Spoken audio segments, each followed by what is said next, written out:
ពីបដាល់សេរីលោកពូមានចេះគុណអាវុធអីខ្លះលោកពូដូចកំងវែងកំងខ្លីខ្ញុំបាច់ដំបងខ្ញុំរៀនមានគ្រូត្រឹមត្រូវបាច់ដើរប៉ុន្តែខ្ញុំរៀនរបៀបគុណចិនបាទរបៀបគុណចិនរបៀបដំបងគុណចិនព្រោះដើមខ្ញុំនៅលេខសិល្បៈខ្ញុំហាត់បាច់ចិនណាអូនសាំងតោផាក់ប៊ូយ៉ស៊ីអីលុតកងភ្លើងអីសម្បងអីខ្ញុំចេះកំភ្លើងតែពេលខ្ញុំឈុតខានជាង20ឆ្នាំមកខ្ញុំគិតថាវាបត់ជួក្បួនខ្លះទៅវាជាការឥឡូវនេះខ្ញុំពិការជើងផងជើងខ្ញុំបាក់ដោយសារខ្ញុំគ្រោះដាក់បុកកបីដល់អញ្ចឹងទៅខ្ញុំមិនអាចធ្វើសកម្មភាពឲ្យបានអញ្ចឹងណាបាទជើងខ្ញុំរៀងខ្លី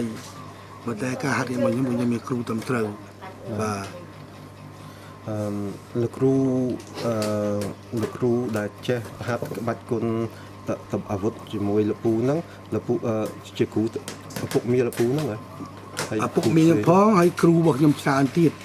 គ្រូថាជើងចាស់គ្រូខាងកៅលឿងខាងវៀតណាមគ្រូចិនគ្រូខ្មែរបាទគឺលាយគ្នាយ៉ាងមកមានយើងលក្ខណៈភាសាយើងលេងជាភាសាបុរាណពីដើមយើងលេងជារបៀបហ៊ីបាទលេងជារបៀបកៅលឿងអញ្ចឹងបើថាយួនខាងកៅលឿងពីចិនខាងហ៊ីបាទដល់អញ្ចឹងទៅក្បាច់លេងគឺថាចេះពីគ្រូមួយមកអញ្ចឹងបាទលមីងជំរាបសួរលមីងចាជំរាបសួរលមីងជាម្ដាយរបស់កៅរំចောင်း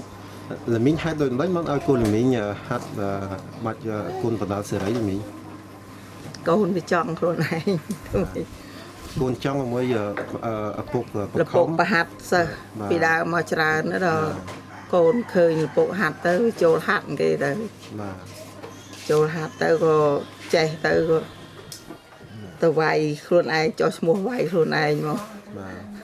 លមីងពេលកូនលមីងចាប់ពីអាយុប្រហែលបានវាយជាមួយគេខាងបដាល់សេរី18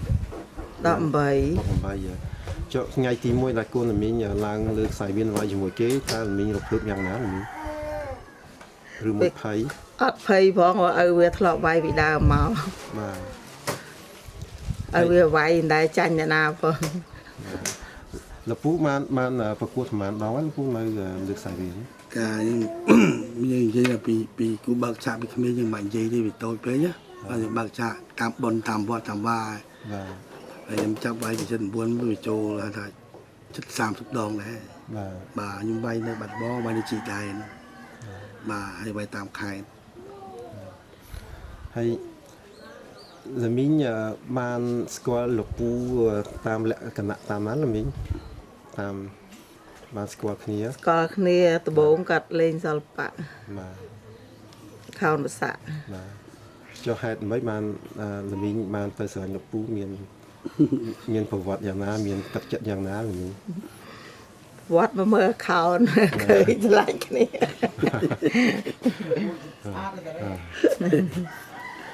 ហើយចឹងតើបានលោកពូលមីងមានកូនប្រហែលហើយលមីងកូន3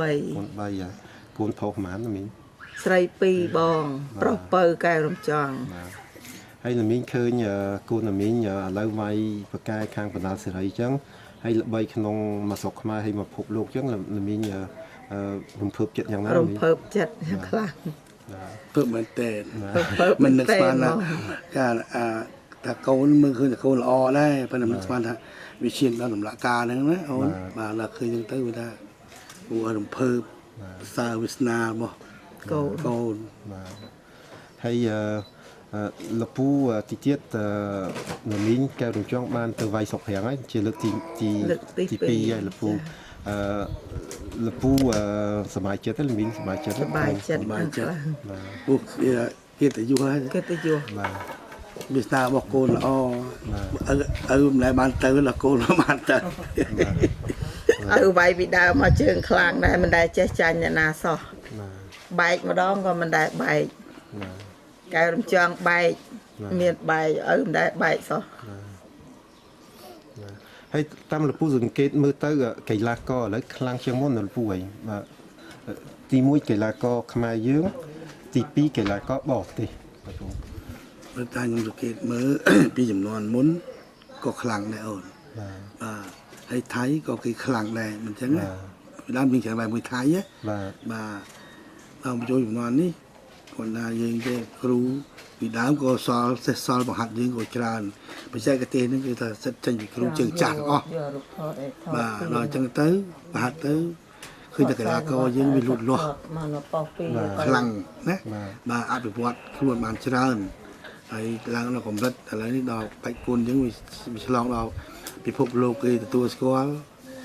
ដល់បរទេសគេអត់រៀនបាច់គុណបុរាណខ្មែរយើងថាច្រើនហ្មងអូនណាបាទធ្វើឲ្យខ្ញុំភើបកាន់តែមានទឹកចិត្តណាបង្ហាត់កីឡាសិស្សទាំងឡាយនឹង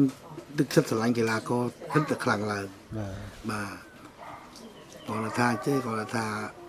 ជីភាពខ្លួនឯងវាថាវាខ្សោយអូនណាបាទមិនសូវមានតវិការទិញសម្ភារៈបាទអញ្ចឹងទៅយើងចេះតែតស៊ូទៅអូនទៅម៉េចបាទតស៊ូទៅលើមុនខ្ញុំគេខាងកោធំមកសុភាខ្ញុំម្ដងដែរខ្មែរយើងហ្នឹងខ្ញុំពាវនាវដែរសូមឲ្យសប្បុរសជនក្រៅក្នុងប្រទេសជួយឧបត្ថម្ភជាសម្ភារៈអីចឹងណាបាទខ្ញុំខ្សោយ